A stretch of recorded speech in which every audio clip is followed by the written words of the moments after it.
We're continuing our series through August of Heroes of Our Everyday Faith, and Tom Swan did a brilliant talk last week about the bloke that wrote Lord of the Circles or something. I think I'm as passionate about it. No, I'm about Tolkien, so that was great. And today we're looking at this lady, Dorothy Sayers. So we're going to look at her today. Do you know, in the early 1900s in shops, they introduced escalators and take you from the ground floor to the first floor, etc. And in the early 1900s, when they had these escalators, there would be attendants standing at the top of each escalator with some brandy for you, in case the ride up the escalator was too much for you and you needed to have your nerves calmed. Can you believe it? When I read that, that's your job. What do you do? Oh, I just help people if they've got up the escalator and found it a bit wobbly. Change is nearly always difficult for most of us, and resisted by many. Our anchor Bible text today is Philippians 2:12. It says this: "Therefore, my dear friends, as you have always obeyed, not only in my presence, but now much more in my absence, continue to work out your salvation with fear and trembling." Dorothy Sayers, the writer that we're looking at today, once wrote in a letter to a friend that she had a careless rage for life. She was an English crime writer and a poet, best known for her murder mysteries, a series of novels and short stories. And you can see them all here. I've got them all. I've read all of them, apart from some of the short stories that I'm going through gradually. Her short stories and murder mysteries were between the First and the Second World War, and many of them spoke about Hitler and the Nazi regime, and they featured an English aristocrat, an amateur sleuth called Lord Peter Wimsey, and they remain popular to this day. She was the only child of a couple in Oxford, born in 1893 to the Reverend Henry Sayers and Helen Mary Lee, and her father was the chaplain of Christ Church Cathedral and headmaster of the Cathedral Choir School in Oxford. By the age of 15, she'd read every book in their house. She spoke French, German fluently and read Latin. She got up her fellow students' noses because she let them know how clever she was. One writer about her said, "Kindness was not one of her weaknesses." In the spring term of 1911, she had what most consider to be a complete nervous breakdown and spent 6 months in a nursing home. During this time, at the age of 18, she lost all of her hair and had to wear a wig, which would have been a major challenge for a young lady. Her hair fell out a couple of other times in her life as well, when romances failed. In 1912, she won a scholarship to Oxford University to study modern languages and medieval literature. At this point, she would say that she was an agnostic. That means, I don't believe there's a God, but I can't prove that there's definitely not a God. She had turned her back on her parents' faith. She got a first-class honours degree from Oxford in 1915, but was not awarded it because she was a woman, and universities didn't award degrees to women at this time. She got hers a few years later and was one of the first people to do it. She wrote loads of essays, and in one of those in 1938 entitled "Are Women Human?", she suggested that women should be allowed to wear trousers whenever they wanted, an idea that she understood was distressing to religious leaders of the day. But she wrote, "As a human being, I like comfort and dislike drafts." You get a feel for the kind of woman she was, don't you? I don't know if I would have been comfortable with her in my church, although she is a hero for me. In London in 1920, she entered into an unhappy affair with a Russian poet called John Cornus, and then in 1923, she had a relationship with a part-time car salesman, William Bill White, who was a rotten charmer. She'd met him when he moved into the flat above hers in 1922. When she discovered that she was pregnant by him in June 1923, Bill White admitted that he was already married. Her hair fell out again and she wore a stunning silver wig. What happened next could be from one of her works of fiction. Bill White told his wife Beatrice about the pregnancy the following morning and asked her to help with the birth of Dorothy Sayers' daughter. Mrs. White agreed to meet Sayers in London. They met and then together they went back to Bill's flat and found him in bed with another woman. In the time that followed, whenever Sayers thought of these two lovers, she howled all night and was violently sick. In exchange for the promise to never see Bill again, Mrs. White invited Sayers to a guest house in her hometown during the later stages of her pregnancy. She took 8 weeks sick leave from the advertising agency she'd worked at for a decade, and Mrs. White arranged for her own brother, a doctor, to attend the nursing home and see that the birth was safe. And in early January 1924, at the age of 30, Sayers secretly gave birth to her son, John Anthony. The space for the father's name on the birth certificate was left empty. John Anthony, her son, was given into the care of Dorothy Sayers' aunt and cousin and was passed off to everyone as Dorothy Sayers' nephew, even to her son himself. Her parents died never knowing they had a grandson. John Anthony suspected that cousin Dorothy was his mother from the age of about 6, but had proof only when he obtained his birth certificate when he was applying for his passport. It's not known if they ever spoke about the fact together.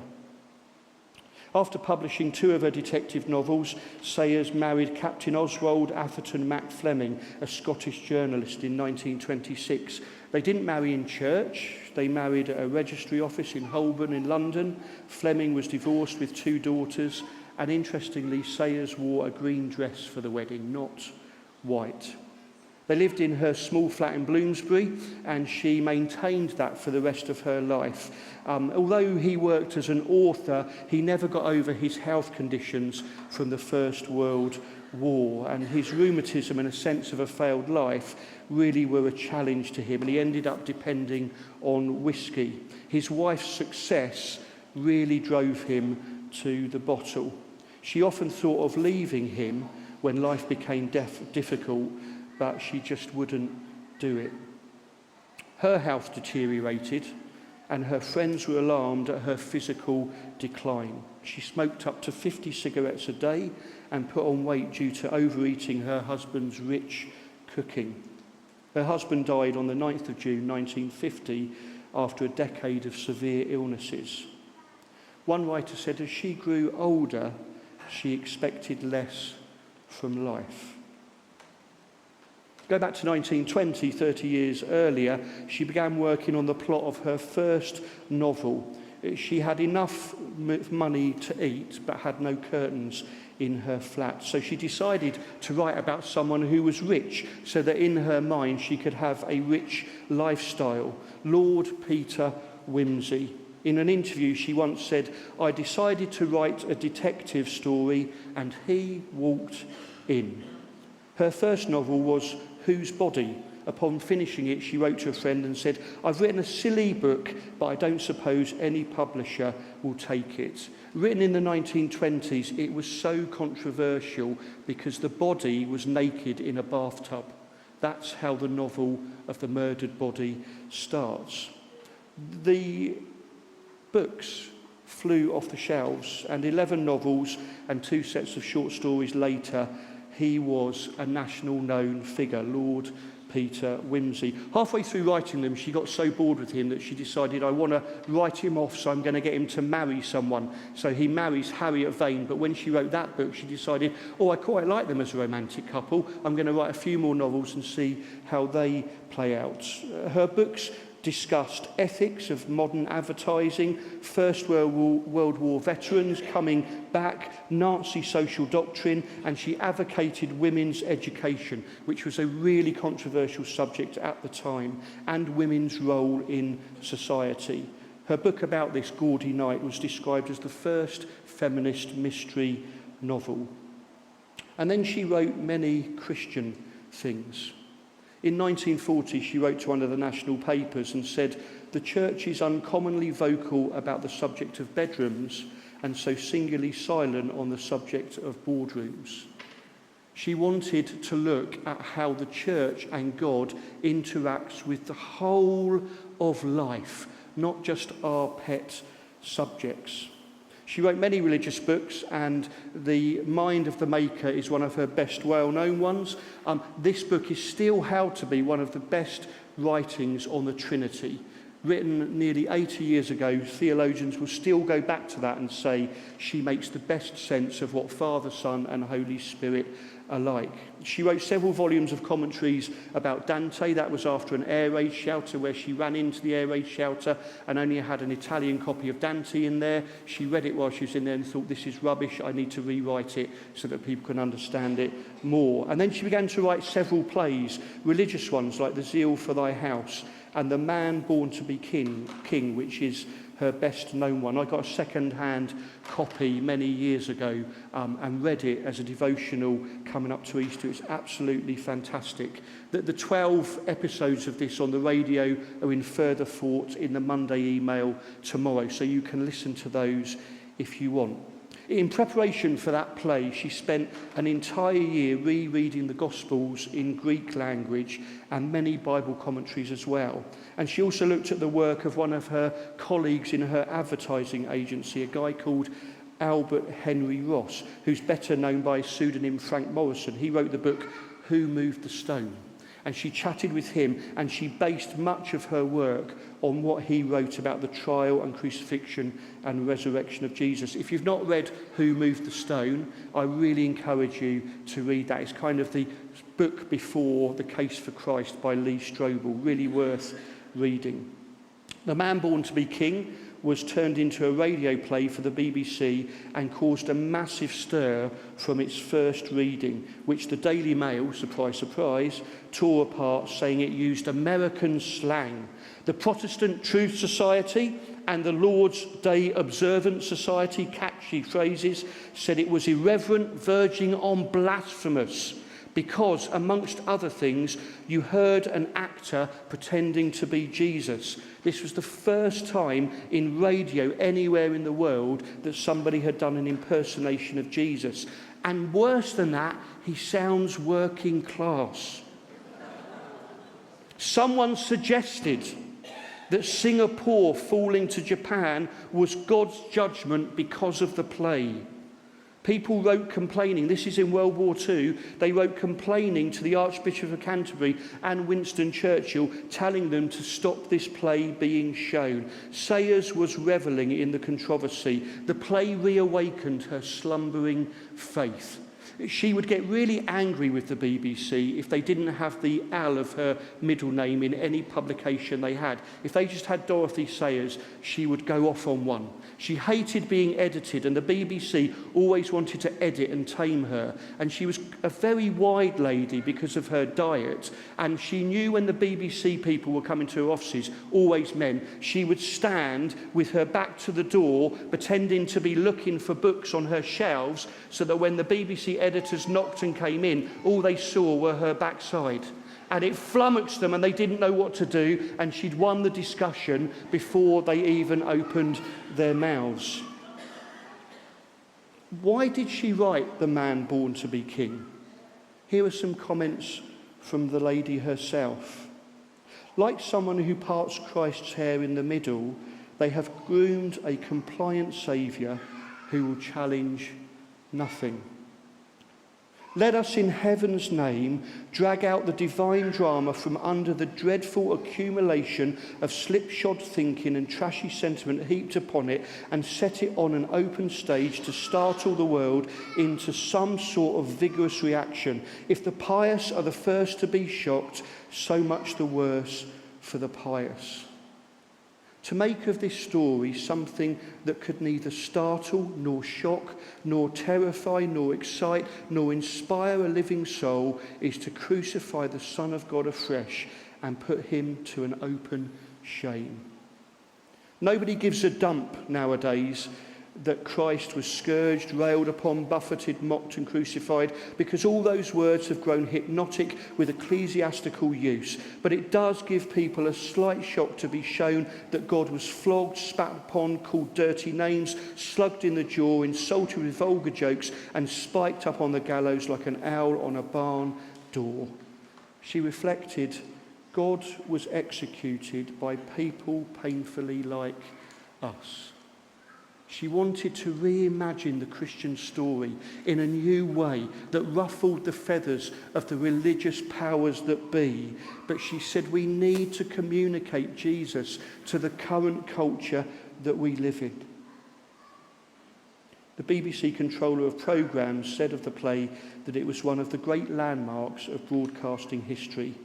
And Sayers' good friend C.S. Lewis read the play every Easter until he died.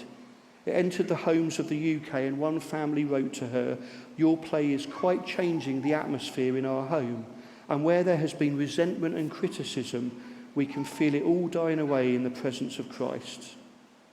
She told C.S. Lewis that she received thousands of letters from people who listened warily to the play and ended up reading their Bible again and rededicating their lives to Jesus. Let's listen to a short clip now of Jesus on the cross between the two criminals. Her religious work did so well that in 1943 the Archbishop of Canterbury offered her the Lambeth Doctorate of Divinity, which she declined, writing she'd be honoured if she were a better kind of Christian. Do you see the challenge in her life of a son who doesn't know he's hers, and a life she's ashamed of with failed affairs, and then the brilliance of all the Christian work that she writes? When Dorothy L. Sayers died in 1957, C.S. Lewis wept. After a good week and a day of Christmas shopping, she died suddenly of a coronary thrombosis in December 1957, aged 64. She fell dead at the foot of the stairs in her home that evening and was found the following morning. She was cremated, and her ashes are buried beneath the tower of St Anne's Church in Soho, London, where she was a church warden for many years. I'm going to visit it this Wednesday. Upon her death, it was publicly revealed to her nephew, John Anthony, that he was in fact her son and the sole beneficiary under his mother's will. C.S. Lewis wrote to him many weeks later saying, "Let us thank the author who invented her." So why is she a hero of the everyday faith for me? Baptist minister of music Charles Keown quotes a letter written by a worshipper who felt betrayed by contemporary music. "What is wrong with the inspiring hymns with which we grew up? When I go to church, it is to worship God, not to be distracted with learning a new hymn. Last Sunday's was particularly unnerving. The tune was unsingable and the new harmonies were quite distorting." The annoyed worshipper was writing about the 1890 hymn, "What a Friend We Have in Jesus." Some things don't change, do they? One writer, Crystal Downing, said, "Change that is reviled at one moment in history becomes sacred texts centuries later." Unlike Jesus, I think Christians, us, generally prefer convention to change. But God desires change, conversion, turning. Sayers knew that Christ came not to conserve the past, but to convert the present. As far as Sayers was concerned, a vibrant faith is a living and growing faith. It characterises people that trust a strong and dynamic God rather than those that desperately seek to protect old and shaky traditions. Treason and tradition share the same Latin root word, and that Latin root word is handing over. So treason is handing over something to the enemy, and tradition is handing over to the next generation who are in a field at satellites as we speak, and they will make it relevant to their lives. That's what tradition is, handing over what we cherish to the next generation and allowing them to interpret in a way that lets Jesus be known to the world around them. I think Dorothy has worked out her faith with fear and trembling, as that passage in Timothy says. She didn't protect glass-stained depictions of Jesus, rather she followed Jesus' glass-shattering teachings. And my question for us and for me, as I'm comfortably in the second half of life, is this: will we protect glass-stained depictions of Jesus, treason? Or follow the glass-shattering teachings of Jesus, handing over to future generations the truths of Jesus, allowing them to make it relevant for their lives and the culture that they live in? That's the challenge to every generation. Will we reinvent not the substance, but the style of our message for those who come after us? I think Dorothy did have a careless rage for life, as she said. In one of her other letters, she wrote, "When we go to heaven, all I ask is that we shall be given some interesting job and allowed to get on with it. No management, no box office, no dramatic critics, and an audience of cheerful angels who don't mind laughing."